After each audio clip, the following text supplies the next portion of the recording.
Hello everyone. Daily current affair series में आज हम लोग देखेंगे 1 से 3 अप्रैल 2024 के करंट अफेयर। तो आते हैं आज के पहले करंट अफेयर पे। व्यापार के दिन ही धन और प्रतिभूतियों के समाशोधन और निपटान की सुविधा को क्या कहा जाता है? The facility of clearing and settlement of funds and securities on the same day as the trade is known as. आपके पास ऑप्शन है, option A T+0 trading settlement cycle, option B है T+1 trading settlement cycle, option C है T+2 trading settlement cycle, option D है T-1 trading settlement cycle. सही answer यहाँ पे क्या होगा? ऑप्शन ए आपका यहाँ पे सही आंसर हो जाएगा T+0 trading settlement cycle. The facility for clearing and settlement of funds and securities on the same day as the trade is known as. तो ऑप्शन ए आपका यहाँ पे सही आंसर होगा T+0 ट्रेडिंग सेटलमेंट साइकिल। अच्छा, इसे introduce किसने किया है? BSE और NSE ने। तो ये भी आपको याद रखना है। अगले क्वेश्चन पे आते हैं। हाल ही में विश्व के पहले ओम आकार के मंदिर का उद्घाटन कहाँ किया गया? आपके पास ऑप्शन है, ऑप्शन ए गुजरात में, ऑप्शन बी है उड़ीसा, ऑप्शन सी है उत्तराखंड, ऑप्शन डी है राजस्थान। सही आंसर यहाँ पे क्या होगा? ऑप्शन डी आपका यहाँ पे सही आंसर हो जाएगा राजस्थान। और राजस्थान में कहाँ? जदान विलेज है। जदान विलेज है आपका कौन सा डिस्ट्रिक्ट में? Jadan village of Pali district. Jadan village of Pali district. इसके अलावा आपको याद रखना है, इसे नागर स्टाइल में बनाया गया है। नागर स्टाइल में इसे बनाया गया है और इसकी हाइट कितनी है? 135 फीट। हाइट कितनी है? हाइट है 135 फीट। तो ये सारे इंपॉर्टेंट पॉइंट आपको याद रखने हैं। विश्व के पहले ओम आकार के मंदिर का उद्घाटन कहाँ किया गया? राजस्थान में। राजस्थान में कहा? जदान विलेज ऑफ पाली डिस्ट्रिक्ट। कौन से स्टाइल में इसे बनाया गया है? नागर स्टाइल में। इसकी हाइट कितनी है? 135 फीट है। अगले क्वेश्चन पे आते हैं। हाल ही में किस बैंक ने संपर्क रहित भुगतान के लिए फ्लैश पे लॉन्च किया? आपके पास ऑप्शन है, option A Axis Bank, option B है फेडरल बैंक, ऑप्शन सी है कैनरा बैंक, ऑप्शन डी है इनमें से कोई भी नहीं। सही आंसर यहाँ पे क्या होगा? ऑप्शन बी आपका यहाँ पे सही आंसर हो जाएगा फेडरल बैंक। हाल ही में किस बैंक ने संपर्क रहित भुगतान के लिए फ्लैश पे लॉन्च किया? तो ऑप्शन बी आपका यहाँ पे सही आंसर हो जाएगा फेडरल बैंक। इसमें आपको एक और पॉइंट याद करना है कि जो कस्टमर है ये 5,000 तक पेमेंट कर सकते हैं बिना पिन के ही। अगले क्वेश्चन पे आते हैं। माइक्रोसॉफ्ट ने विंडोज और सरफेस दोनों का नया प्रमुख किसे नियुक्त किया है? आपके पास ऑप्शन है, option A Amit Tyagi, option B है श्रीधर श्रीराम, ऑप्शन सी है पवन दौलूरी, ऑप्शन डी है T राजकुमारन। सही आंसर क्या होगा? ऑप्शन सी आपका यहाँ पे सही आंसर होगा पवन दाउलूरी। माइक्रोसॉफ्ट ने विंडोज और सरफेस दोनों का नया प्रमुख किसे नियुक्त किया है? तो ऑप्शन सी आपका यहाँ पे सही आंसर होगा पवन दाउलूरी, जो कि कहाँ से ग्रेजुएट है? IIT मद्रास से। अगले क्वेश्चन पे आते हैं। हाल ही में भारत सरकार किन स्थानों पर नई परमाणु घड़ियां स्थापित कर रही है? आपके पास ऑप्शन है, ऑप्शन है भोपाल, लखनऊ और पटना, ऑप्शन बी है भोपाल, लखनऊ और जयपुर, ऑप्शन सी है भोपाल, लखनऊ और हैदराबाद, ऑप्शन डी है भुवनेश्वर, जयपुर और हैदराबाद। सही आंसर यहाँ पे क्या होगा? ऑप्शन डी आपका यहाँ पे सही आंसर हो जाएगा भुवनेश्वर, जयपुर और हैदराबाद। हाल ही में भारत सरकार किन स्थानों पर नई परमाणु घड़ियां स्थापित कर रही है? तो भुवनेश्वर, जयपुर और हैदराबाद। इसके अलावा पहले से 2 जगह पे था, फरीदाबाद और अहमदाबाद में। फरीदाबाद और अहमदाबाद। और अभी किन नए स्थानों पर नई परमाणु घड़ियां स्थापित कर रही है भारत सरकार? तो भुवनेश्वर, जयपुर और हैदराबाद। इसके अलावा इसे बनाया किसने है? तो CSIR NPL ने। यहाँ पे NPL का मतलब क्या हुआ? नेशनल फिजिक्स लेबोरेटरीज ने। ठीक है, NPL का मतलब क्या हुआ? नेशनल फिजिक्स लेबोरेटरी ने। और परमाणु घड़ी को इन्वेंट किसने किया था? तो invented by Louis Essen, invented by Louis Essen. कौन से ईयर में? 1955 में। कौन से ईयर में? 1955 में। इसके अलावा एक और पॉइंट आपको याद रखना है, किन देशों के पास परमाणु घड़ियाँ है? तो यूएसए के पास है, यूके के पास है, जापान के पास है और साउथ कोरिया के पास है। साउथ कोरिया के पास है और भारत भी इस लिस्ट में शामिल हो गया है। अगले क्वेश्चन पे आते हैं। बाल्टीमोर ब्रिज जो हाल ही में खबरों में था, किस देश में है? आपके पास ऑप्शन है, option A France, option B है इंडोनेशिया, ऑप्शन सी है यूएसए, ऑप्शन डी है ब्राजील। सही आंसर यहाँ पे क्या होगा? ऑप्शन सी आपका यहाँ पे सही आंसर हो जाएगा, यूएसए। इसका नाम है फ्रांसिस स्कॉट की ब्रिज। बाल्टीमोर ब्रिज जो हाल ही में खबरों में था, किस देश में स्थित है? तो अमेरिका में। ऑप्शन सी आपका यहाँ पे सही आंसर होगा। ये भी आपको याद रखना है, फ्रांसिस स्कॉट की ब्रिज जो कि बाल्टीमोर एक सिटी है अमेरिका में, वहाँ पे है और इसे बाल्टीमोर ब्रिज भी कहते हैं। अगले क्वेश्चन पे आते हैं।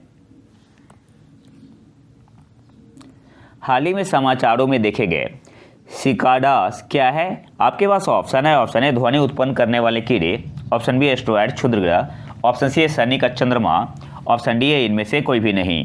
सही आंसर यहाँ पे क्या होगा? ऑप्शन ए आपका यहाँ पे सही आंसर हो जाएगा, ध्वनि उत्पन्न करने वाले कीड़े।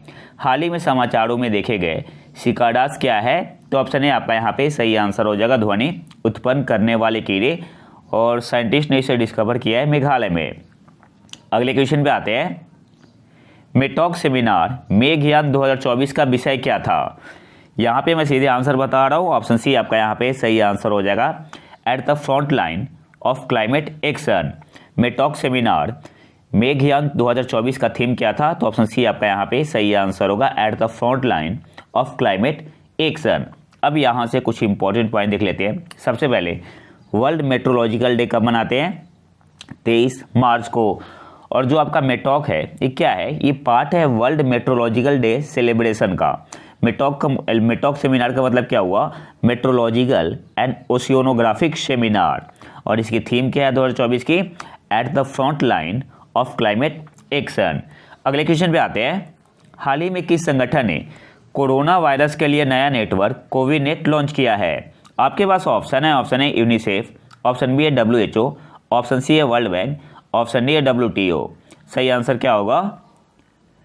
ऑप्शन बी आपका यहाँ पे सही आंसर हो जाएगा, WHO। हाल ही में किस संगठन ने कोरोना वायरस के लिए नया नेटवर्क कोविनेट लॉन्च किया है? तो WHO ने। ऑप्शन बी आपका यहाँ पे सही आंसर होगा। अगले क्वेश्चन पे आते हैं।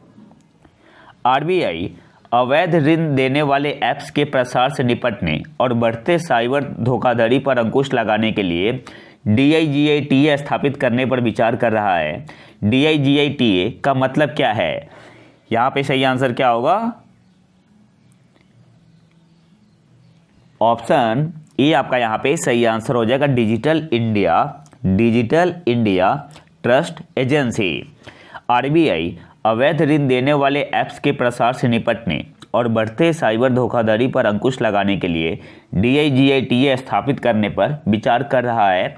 DIGITA का मतलब क्या है? Digital India trust agency. Option A आपका यहाँ पे सही आंसर होगा। अगले क्वेश्चन पे आते हैं। हॉकी इंडिया अवार्ड 2023 में वर्ष की सर्वश्रेष्ठ महिला खिलाड़ी की विजेता कौन थी? आपके पास ऑप्शन है, option A Savita Punia, option B है निक्की प्रधान, ऑप्शन सी है उदित तुहन, ऑप्शन डी है सलीमा टेटे। सही आंसर क्या होगा? ऑप्शन डी आपका यहाँ पे सही आंसर हो जाएगा, Salima Tete. Hockey India award 2023 में वर्ष की सर्वश्रेष्ठ महिला खिलाड़ी की विजेता कौन थी? तो ऑप्शन डी आपका यहाँ पे सही आंसर होगा, सलीमा टेटे। अब यहाँ से कुछ इंपॉर्टेंट पॉइंट देख लेते हैं। मेंस में किसे मिला था? हार्दिक सिंह को। वुमेन्स में किसे मिला? सलीमा टेटे को। और इसके अलावा सलीमा टेटे विनर थी Asian hockey federation emerging player of the year award 2023 में भी। तो ये पॉइंट भी आपको याद रखना है। इसके अलावा hockey India major Dhyan Chand life time achievement award किसे मिला है? अशोक कुमार को। Hockey India Baljit Singh award for goalkeeper of the year किसे मिला है? PR श्रीजेश को। तो ये सारे इंपॉर्टेंट पॉइंट है, आपको याद रखने हैं। अगले क्वेश्चन पे आते हैं। हाल ही में चर्चा में रहा पोपोकेटेपेटल ज्वालामुखी किस देश में स्थित है? आपके पास ऑप्शन है, option A Brazil, option B है मैक्सिको, ऑप्शन सी है केन्या, ऑप्शन डी है जापान। सही आंसर क्या होगा? ऑप्शन बी आपका यहाँ पे सही आंसर हो जाएगा, मैक्सिको। हाल ही में चर्चा में रहा पोपोकेटेपेटल ज्वालामुखी किस देश में स्थित है? तो ऑप्शन बी आपका यहाँ पे सही आंसर हो जाएगा, मैक्सिको। अगले क्वेश्चन पे आते हैं। हाल ही में किस अंतरिक्ष कंपनी ने इसरो के प्रणोदन परीक्षण स्थल पर कलाम 250 का सफलतापूर्वक परीक्षण किया है?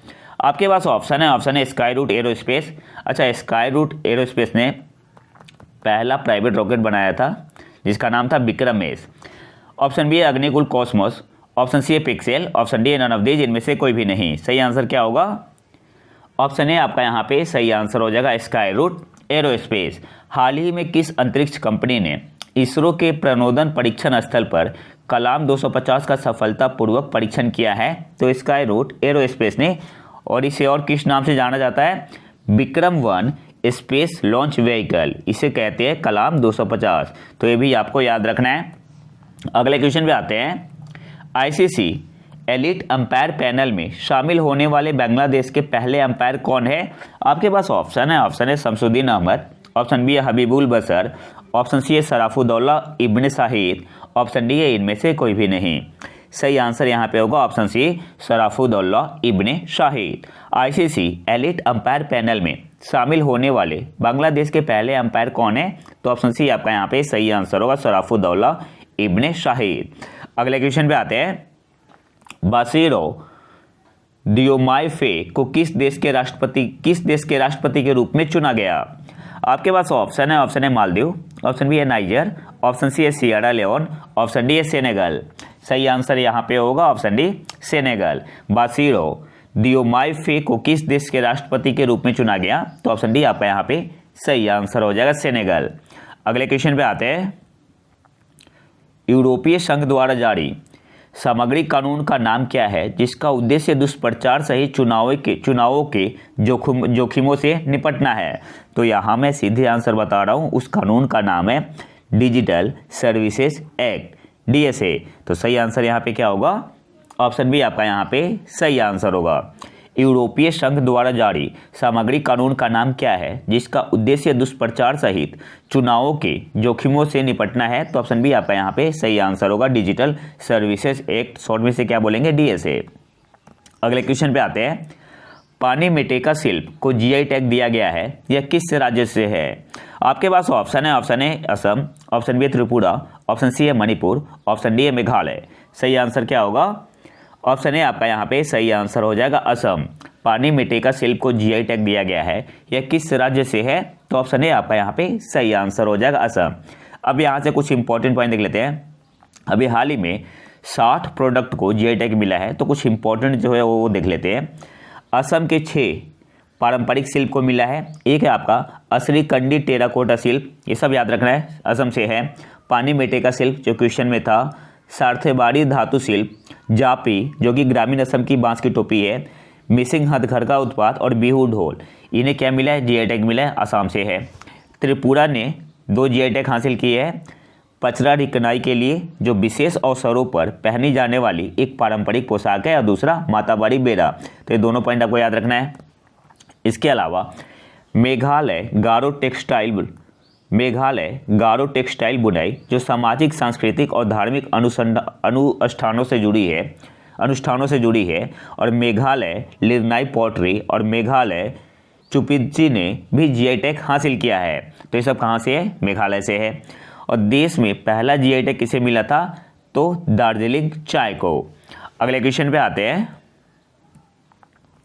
निम्नलिखित में से कौन सा राज्य महात्मा गांधी राष्ट्रीय ग्रामीण रोजगार गारंटी योजना के तहत 374 रुपये प्रतिदिन की सर्वोत्तम मजदूरी प्रदान करता है? आपके पास ऑप्शन है, ऑप्शन है यूपी, ऑप्शन बी है हरियाणा, ऑप्शन सी है महाराष्ट्र, ऑप्शन डी है केरल। सही आंसर यहाँ पे होगा ऑप्शन बी हरियाणा। निम्नलिखित में से कौन सा राज्य महात्मा गांधी राष्ट्रीय ग्रामीण रोजगार गारंटी योजना के तहत 374 रुपये प्रतिदिन की सर्वोत्तम मजदूरी प्रदान करता है। तो हरियाणा ऑप्शन बी आपका यहाँ पे सही आंसर होगा। और सबसे लोवेस्ट वेज किसका है? उत्तर प्रदेश कितना देता है? 237। तो ये दोनों इंपॉर्टेंट पॉइंट है, याद रखना है। अगले क्वेश्चन पे आते हैं। संयुक्त राष्ट्र महासचिव ने आपदा जोखिम न्यूनीकरण के लिए किस भारतीय को अपना विशेष प्रतिनिधि नियुक्त किया है? आपके पास ऑप्शन है। ऑप्शन है श्रीधर श्रीराम, ऑप्शन बी है मोहित लीला, ऑप्शन सी है राकेश वर्मा, ऑप्शन डी है कमल किशोर। सही आंसर यहाँ पे होगा ऑप्शन डी कमल किशोर। संयुक्त राष्ट्र महासचिव ने आपदा जोखिम न्यूनीकरण के लिए किस भारतीय को अपना विशेष प्रतिनिधि नियुक्त किया है? तो ऑप्शन डी आपका यहाँ पे सही आंसर हो जाएगा कमल किशोर। और आज के आखिरी क्वेश्चन पे आते हैं। और हाँ, चैनल को सब्सक्राइब जरूर कर ले। हाल ही में किस संस्था ने अंतर्राष्ट्रीय शतरंज महासंघ रेटेड शतरंज टूर्नामेंट की मेजबानी की? ऑप्शन बी आपका यहाँ पे सही आंसर होगा आईआईटी मद्रास ने। छठा एडिशन था। हाल ही में किस संस्था ने अंतर्राष्ट्रीय शतरंज महासंघ रेटेड शतरंज टूर्नामेंट की मेजबानी की? तो आईआईटी मद्रास ने। तो ये तो था हमारा आज का लेक्चर। अगर आपको इसका पीडीएफ चाहिए तो आप हमारे टेलीग्राम चैनल प्रतीक IQ करंट अफेयर को ज्वाइन कर सकते हैं। मैं लिंक कमेंट बॉक्स में डाल दूंगा। और अगर वीडियो पसंद आए तो लाइक करें और चैनल को सब्सक्राइब जरूर कर ले। मिलते हैं नए वीडियो में नए टॉपिक के साथ। तब तक के लिए नमस्कार, जय हिंद।